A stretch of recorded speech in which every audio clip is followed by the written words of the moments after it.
मलिक साहब नमस्कार, आपका स्वागत है। नमस्कार दीपक जी। मलिक साहब, सुनील जाखड़ को बीजेपी का अध्यक्ष बना दिया गया है पंजाब का। इसके विरोध हो गया शुरू। अबोर में एक जो एमएलए हैं उन्होंने इस्तीफा दे दिया और भी कैडर कहीं ना कहीं खुद को एक उसके लिए खतरे की घंटी ये मान रहा है कि उसको दरकिनार कर दिया जाएगा, क्योंकि कांग्रेस से आए हुए नेताओं को बीजेपी में जो उनको तरजीह दी जा रही है। ऐसा है कि भारतीय जनता पार्टी अनुशासन प्रिय पार्टी है। हमारे लिए जो निर्णय हमारी हाईकमान करती है वो सर्वमान्य होता है। किसी व्यक्ति को निर्णय के साथ कोई मतभेद हो सकता है, पर संगठन जिसे भी जो जिम्मेवारी देता है, भाजपा जो है कार्यकर्ता वो अपने जो जिम्मेवारी होती है उसके मुताबिक उनको एक्सेप्ट करते हैं। सुनील जाखड़ जी बहुत वरिष्ठ राजनीतिज्ञ हैं। एक तो उनके पारिवारिक पृष्ठभूमि है कि उनके पिताजी जो स्पीकर भी रह चुके हैं भारत के, और सुनील जाखड़ जी भी 3 बार एमएलए रह चुके हैं, सांसद रह चुके हैं, और संगठन की भी उनमें बहुत क्षमता है। तो मैं समझता हूं कि सुनील जाखड़ जी के आने के साथ परिवार आगे बढ़ेगा।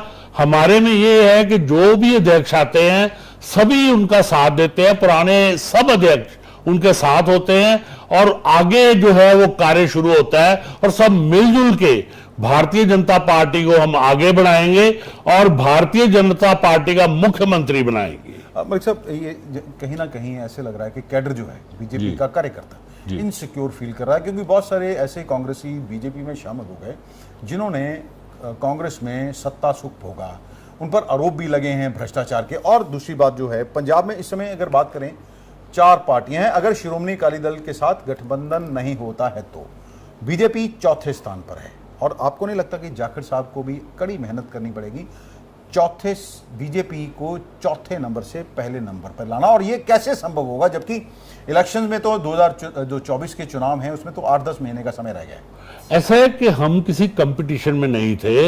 हम अकाली दल के साथ केवल 23 विधानसभा की सीटों पे चुनाव लड़ते थे और 3 लोकसभा की सीटों पे चुनाव लड़ते थे। तो असली जो सरकारें उत्तरदायी हैं वो अकाली दल की सरकार, वो कांग्रेस की सरकार और वो आम आदमी पार्टी की सरकार है। भारतीय जनता पार्टी ने अब अपना प्रचार प्रसार और विस्तार करना जो है वो आरंभ किया है। और जो मोदी जी की उपलब्धियां हैं, जो मोदी जी ने आज भारत को जो गौरव दिलाया है, आप देखिए वो विदेश में जाते हैं तो मोदी मोदी के नारे विदेशी लगाते हैं। आज सारे विश्व के जो शीर्ष नेता हैं, वो जो विश्व के सबसे लोकप्रिय नेता हैं मोदी जी, उनमें अपना भविष्य समझते हैं। सो इससे बहुत बदल आया है कि ये जो लोग हमारे साथ ज्वाइन किए हैं ये विचारधारा के साथ आए हैं। उनको विचारधारा पसंद आई कि भारतीय जनता पार्टी एक स्वच्छ पार्टी है और विचारधारा में सेवा, सत्ता का जो हमारे लिए कार्य है वो केवल सेवा का माध्यम है। सत्ता हमारे लिए कोई निजी स्वार्थों की पूर्ति के लिए हम सत्ता में नहीं आते। तो आपने भारतीय जनता पार्टी की जितनी सरकारें हैं देखी कि भारतीय जनता पार्टी 2 सांसद थे।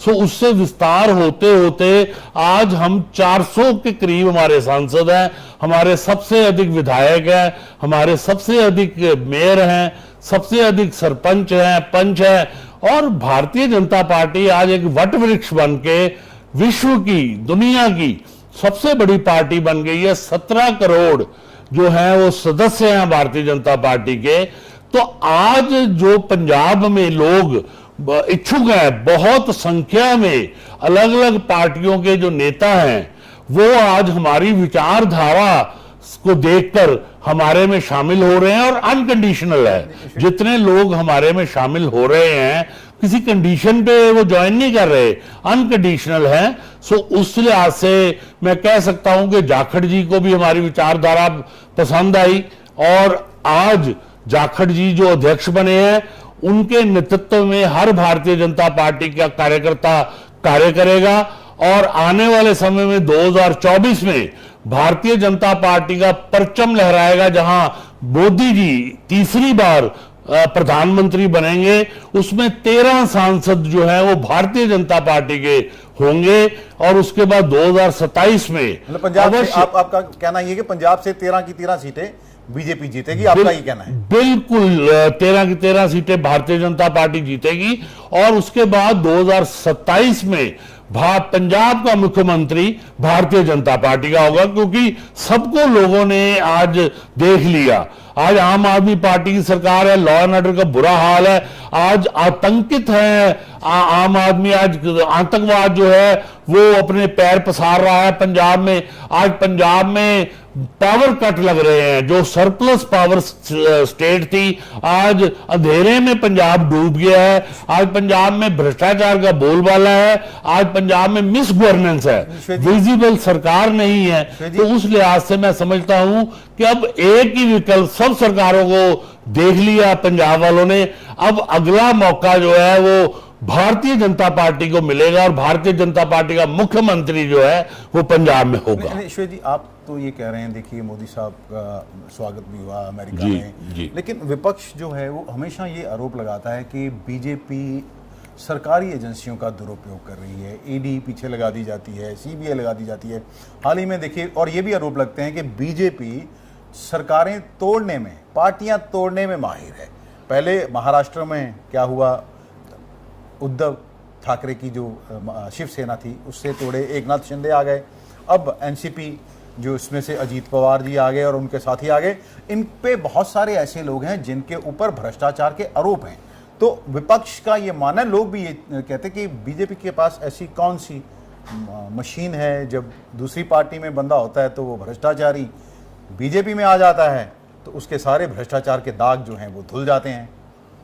आज जो विपक्षी पार्टियां हैं वो तो अपने अस्तित्व की लड़ाई लड़ रहे हैं। उनका अस्तित्व कांग्रेस से लेकर, कांग्रेस नेशनल पार्टी है, बाकी जो परिवारवाद की पार्टीज हैं, आप देखिए रीजनल पार्टी जितनी है वो परिवारवाद की पार्टी है। चाहे मुलायम सिंह यादव जी का परिवार देख लीजिए, चाहे लालू प्रसाद यादव जी का परिवार देख लीजिए, चाहे आप ममता बनर्जी का परिवार देख लीजिए, चाहे आप एनटी रामाराव जी जो है उनका परिवार देख लीजिए, के चंद्रशेखर राव जो हैं उनका परिवार जो है आप देख लीजिए, चाहे शिबू सोरेन जो है उनका परिवार देख लीजिए।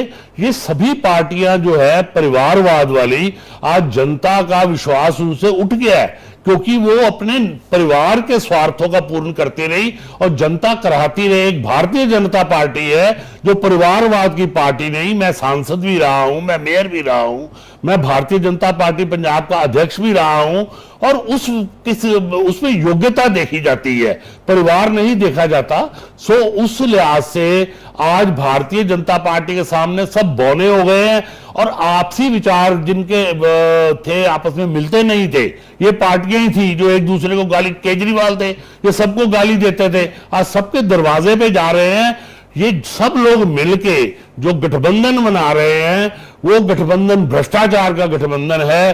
वो गठबंधन जो है वो राष्ट्र के विरोध का गठबंधन है और इस गठबंधन को बुरी तरह से बार बार भारत की जो वोटर है, जनता है, उन्होंने नकारा और 2 बार लगातार मोदी जी को पूर्ण बहुमत की सरकार दी है। सो आज जितने लोग भारतीय जनता पार्टी में आ रहे हैं उनको नजर आ रहा है मलिक जी को सवाल वो देखिए, जो भ्रष्टाचार जिनके ऊपर आरोप हैं, जिनके पीछे ईडी बीज, कईयों को तो जेल भी हो चुका है, वो जब बीजेपी में आते हैं तो तब सब उनके पाप धुल जाते हैं। ऐसा है कि जो इंटेलिजेंस एजेंसीज हैं वो स्वतंत्र होकर भारतीय जनता पार्टी के कार्यकाल में काम करती हैं।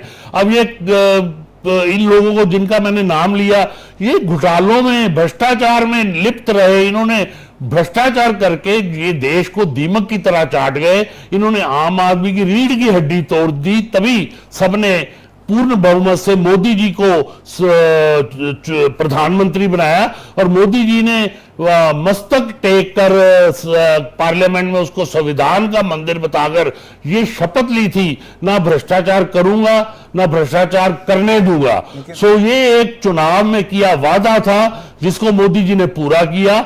आज आप देखिए कि राजीव गांधी जी ने कहा था कि मैं 1 रुपया भेजता हूं तो 19 पैसे लाभ प्रार्थी को होते हैं और बाकी के जो धन है वो भ्रष्टाचारी खा जाते हैं।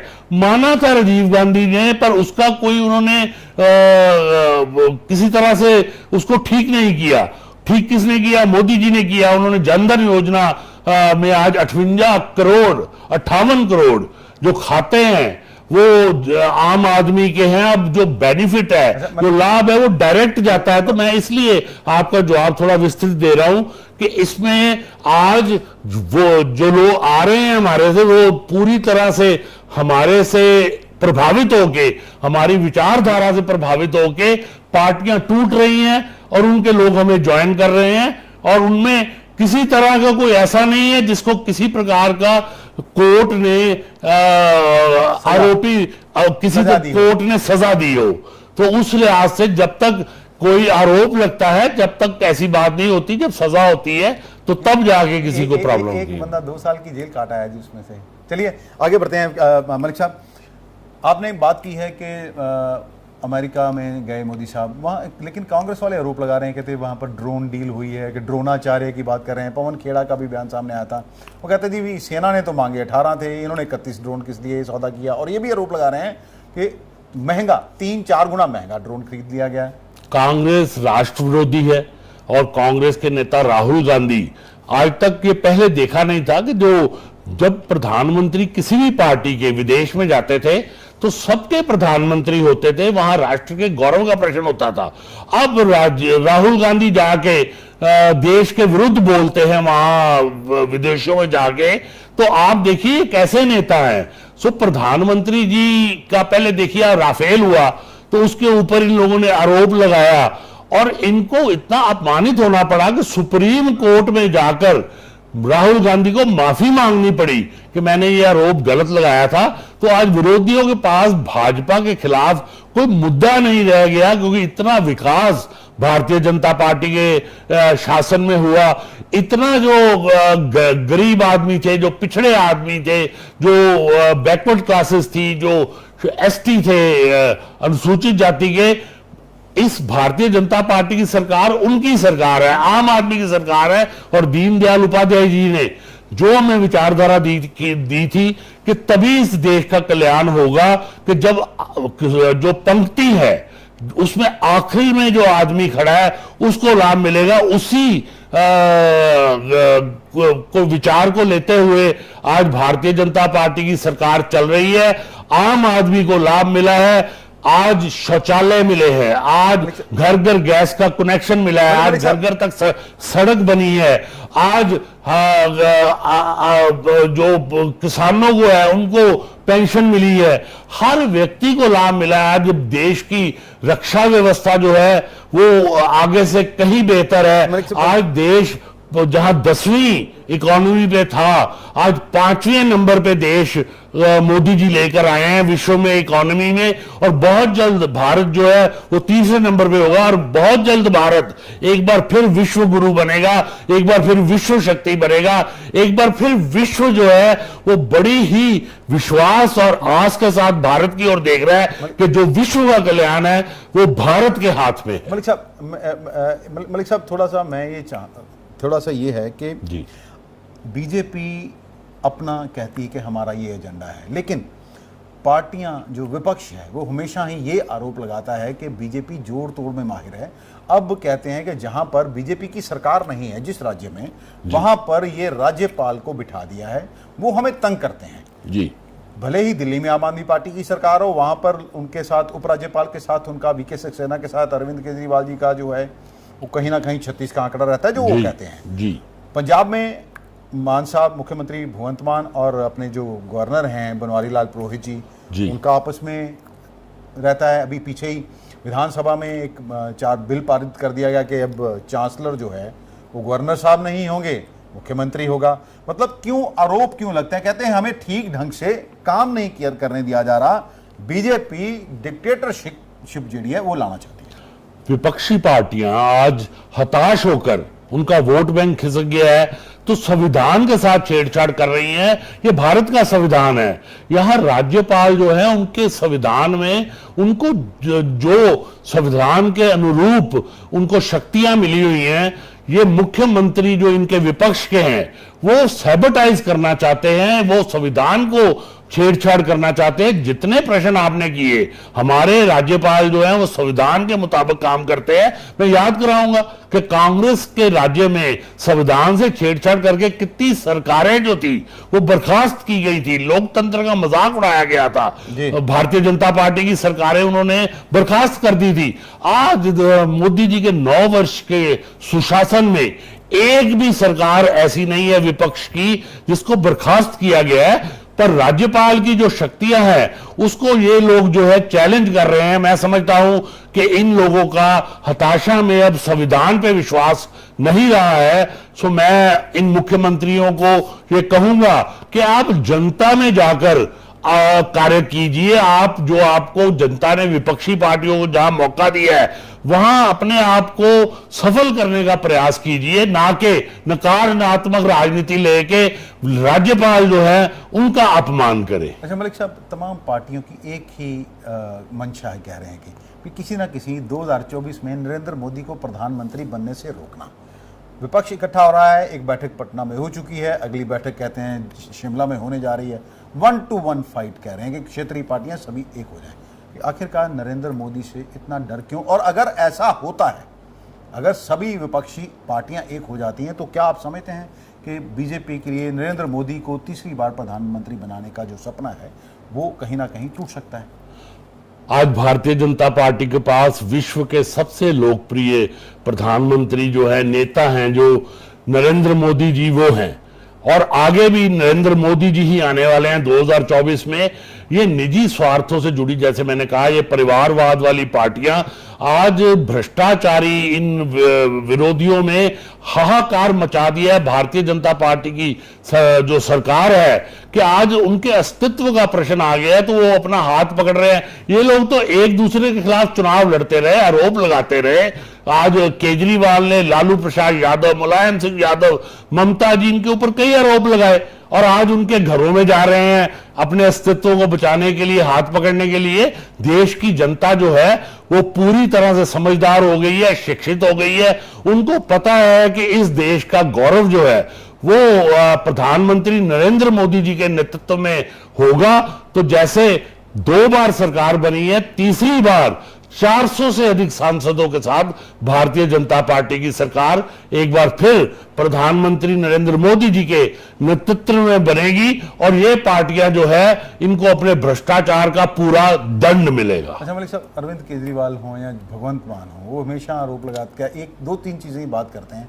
मैंने कहते हैं बिजली फ्री कर दी, बड़े या अस्पताल बना दिए, बढ़िया स्कूल बना दिए, लेकिन ये लोग हमें परेशान। आप पंजाब के सरकार के कार्यकाल को किस तरह देखते हैं? 15 महीने 16 महीने हो चले हैं। वैसे तो मुख्यमंत्री भगवंत मान कहते हैं कि 90% लोगों का बिल जीरो आने लगा है। टोल कई मैंने बंद कर दिए हैं, आज भी उन्होंने एक टोल प्लाजा बंद किया है। गुमराह करने वाली आम आदमी पार्टी की सरकार है जो इन्होंने चुनाव में वायदे किए। बिजली जो है वो मिल नहीं रही।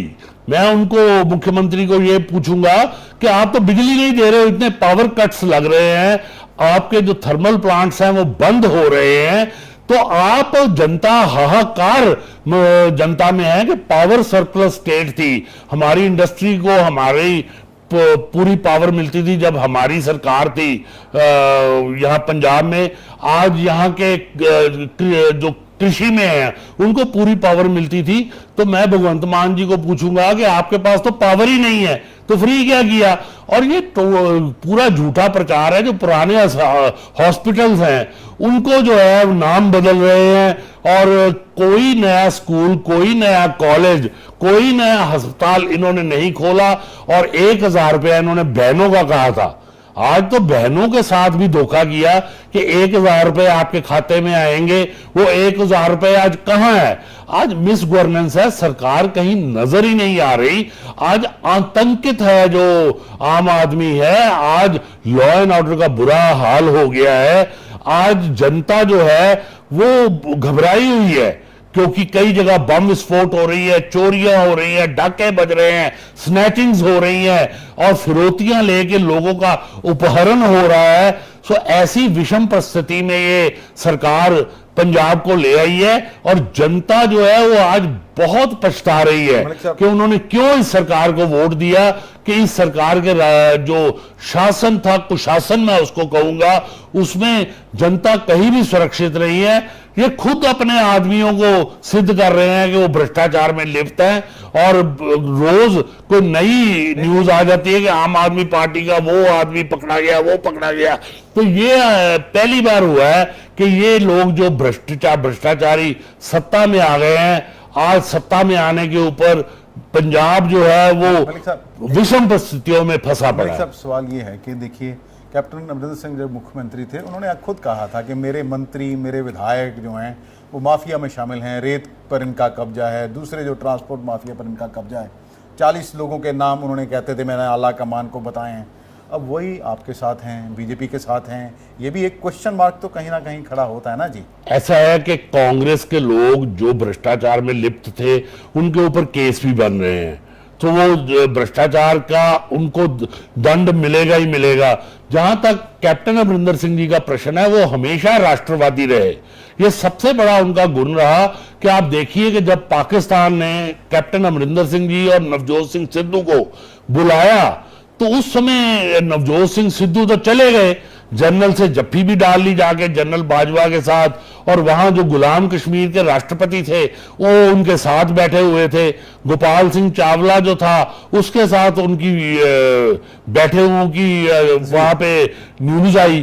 तो कैप्टन अमरिंदर सिंह जी ने उस समय बिल्कुल राष्ट्रवादी होने का प्रमाण दिया। वो पाकिस्तान नहीं गए और राष्ट्र के साथ रहे, वो बड़े वरिष्ठ राजनीतिज्ञ हैं। आज उन्होंने भारतीय जनता पार्टी की विचारधारा को पसंद किया है, तो मैं समझता हूं कि वो भारतीय जनता पार्टी के एक एसेट है। मलिक साहब, प्रधानमंत्री नरेंद्र मोदी ने भी, मैंने पढ़ा था उनका, कहीं ना कहीं वो जो ये मुफ्तखोरी की राजनीति हो चुकी है, फ्री बीज, फ्री रेवड़ियां की जो बात होती है जी, भी वो सब पार्टियां हो गई। कोई कहता मैं 1000 रुपया फ्री दे दूंगा, महिलाओं को दूंगा, बिजली फ्री दूंगा, पानी फ्री दूंगा, कोई कहता मैं 2000 दूंगा, मतलब एक होड़ लग गई है जी। आपको नहीं लगता कि ये देश को गर्त की तरफ ले जा रही है? आजकल आज कोई भी हमारे भारत का ऐसा स्टेट नहीं है जिसके ऊपर कर्जा ना हो।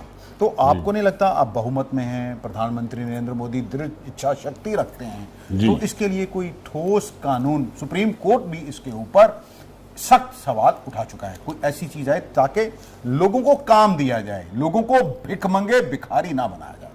ऐसा है कि भारतीय जनता पार्टी जो है वो गरीब की पार्टी है, वो पिछड़े की पार्टी है, वो जो जिनको कुचला गया वर्षों तक उनकी पार्टी है। तो भारतीय जनता पार्टी का लक्ष्य ये है, जैसे मैंने पहले बताया कि दीनदयाल उपाध्याय जी की विचारधारा पे हम चल रहे हैं कि आखिरी आदमी तक जो है वो बेनिफिट पहुंचना चाहिए। तो हमारे जहां शासन है वहां पे बेनिफिट उनको मिल रहा है जो इसके अधिकारी हैं, जिनके परिवार को हमने ऊपर लेके आना है। आज उनके परिवार जो है वो शिक्षा मिल रही है, उनको रोजगार मिल रहा है, जो लोग पिछड़े हुए थे। तो वो भारतीय जनता पार्टी की उपलब्धियां हैं, और जो कुरीतियां थी समाज में उनको दूर किया गया है।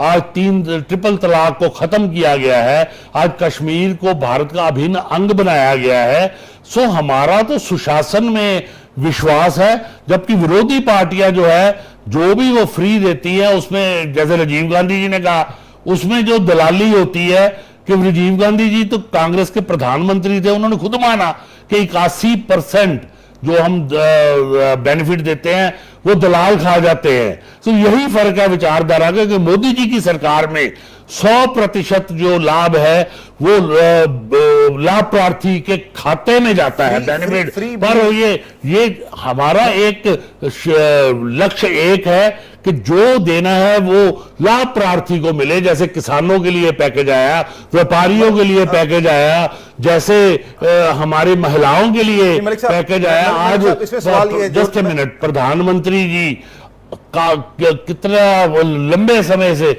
80 करोड़ देशवासियों को मुफ्त राशन की जो जिनको आवश्यकता है, जिनको कोविड में समस्या आई, उनको राशन आज दिया जा रहा है। आप देख रहे हैं इस बात को।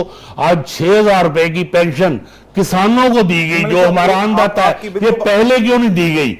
ये पहले इसलिए नहीं दी गई कि पहले निजी स्वार्थों वाली विपक्षी सरकारें थी, उन्होंने लाखों रुपए के घोटाले किए। आज कांग्रेस के नेताओं पे 12 लाख करोड़ के घोटालों का केस चल रहे हैं। अब भारतीय जनता पार्टी देखिए एकदम स्वच्छ पार्टी है, हमारे किसी विधायक पे, किसी सांसद पे, किसी की और कोई उंगली नहीं कर सकता, प्रधानमंत्री जी से लेके, यही भारतीय जनता पार्टी की सफलता है। मलिक साहब, इस तरह तो फिर कोई अंत ही नहीं है। कोई आएगा कहेगा मैं 1,000 देता हूं, कोई कहेगा मैं 5,000 दे देता हूं, कोई कहेगा मैं 10,000 दे देता हूं, फिर देश जाएगा कहां? देश तो बर्बादी की तरफ जाएगा। इसके साथ ही मेरा एक सवाल, अंतिम सवाल है, वो यूसीसी को लेकर विरोध हो रहा है। कल भगवंत मान जी ने एक कहा था कि बीजेपी तोड़ना चाह रही है देश को, गुलदस्ते में अलग अलग तरह के फूल होने चाहिए, जबकि अरविंद केजरीवाल राज्यसभा में यूसीसी को समर्थन दे चुके हैं। तो विपक्ष आक्रामक क्यों हो रहा है? ऐसा है कि आम आदमी पार्टी का तो यहीं से ही आपको पता लग सकता है कि एक नेता क्या बोल रहा है, दूसरा नेता क्या बोल रहा है। भारतीय जनता पार्टी ने जो निर्णय लिए वो राष्ट्रहित में थे। आप देखिए 370 की धारा, 35A की धारा, कितने वर्षों से कश्मीर जो था वो पृथकतावादियों की, वहां गिलानी जो है वो सरकार चलाता था, वहां शेख अब्दुल्ला सरकार चलाता था, वहां मुफ्ती सैयद, ये जितने थे वो राष्ट्र विरोधी सरकार चलाते थे। तो उस समय कश्मीर में आतंकवाद जो मैं कश्मीर में आतंकवाद जो था वो चरम सीमा पे था, पत्थरबाज जो थे वो चरम सीमा पे थे। जो गठबंधन था, जब हमने देखा कि पत्थरबाजी हो रही है, जब हमने देखा कि आम आदमी के विरुद्ध सरकार जा रही है, तो भारतीय जनता पार्टी ने तुरंत सरकार से बाहर आ गए। आप इस बात को देखिए। और भारतीय जनता पार्टी ने आज वहां से ये जो धाराएं थी जो कांग्रेस की दी हुई थी, जो पंडित नेहरू जी ने दी थी, और उसके बाद कितना खून की आंधी चली, वहां पे होली खेली गई देशवासियों की। आज कश्मीर जो है वो उन्नति पे है। 370 और 35A धारा जो है प्रधानमंत्री जी और गृह मंत्री जी ने उसको सारे मंत्रिमंडल के सहयोग से, सारी पार्टी के सहयोग से हटा दिया है। आज कश्मीर की उन्नति देखिए, कश्मीर जो है वो भारत का अभिन्न अंग बन चुका है और वहां पे हर सुविधा मिल रही है। आज आप सारे देश में देखिए कि जितनी भी स्टेट्स हैं वहां पे आतंकवाद जो है वो अपना दम तोड़ रहा है। इतनी अच्छी गवर्नेंस है भारतीय जनता पार्टी की। और सबसे प्रत्यक्ष को प्रमाण की आवश्यकता क्या होती है कि ये आम आदमी, विपक्षियों की बात नहीं मैं कर रहा, उनकी लुटिया डूब गई है।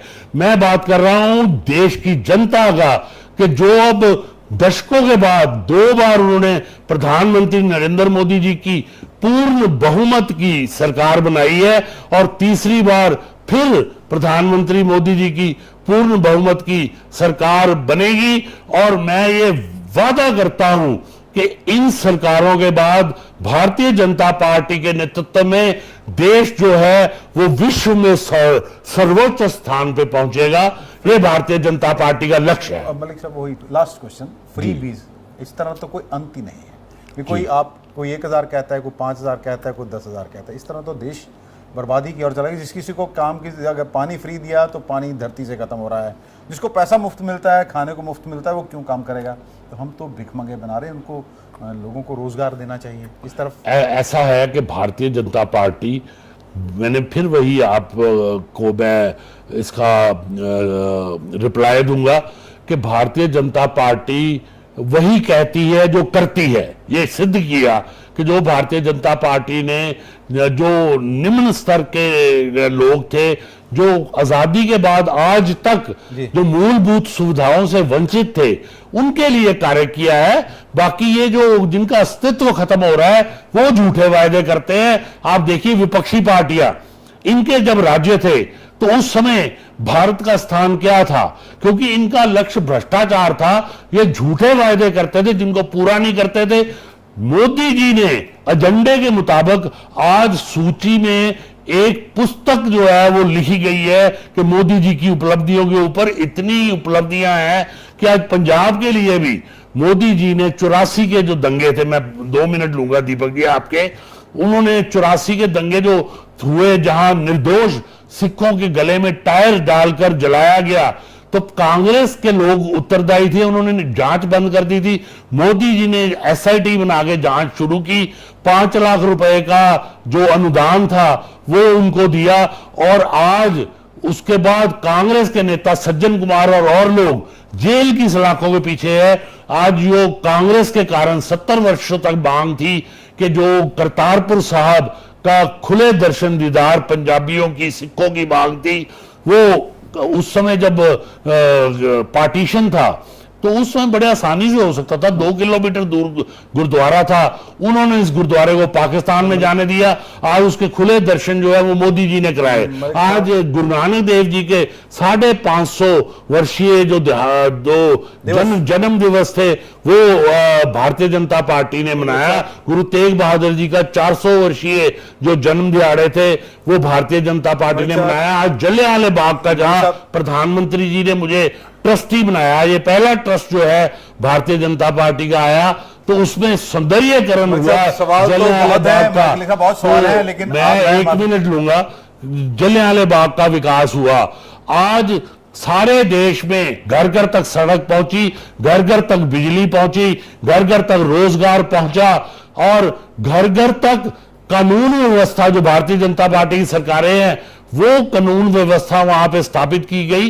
सो इसलिए जो विपक्षी पार्टियां हैं दीपक जी, वो आतंकित हैं, उनके अस्तित्व का प्रश्न आज आया हुआ है। और मैं समझता हूं कि आने वाले समय में वो जो राजनीतिक हमारा जो मानचित्र है उससे ये पार्टियां जो है लुप्त हो जाएंगी। तो धन्यवाद मलिक।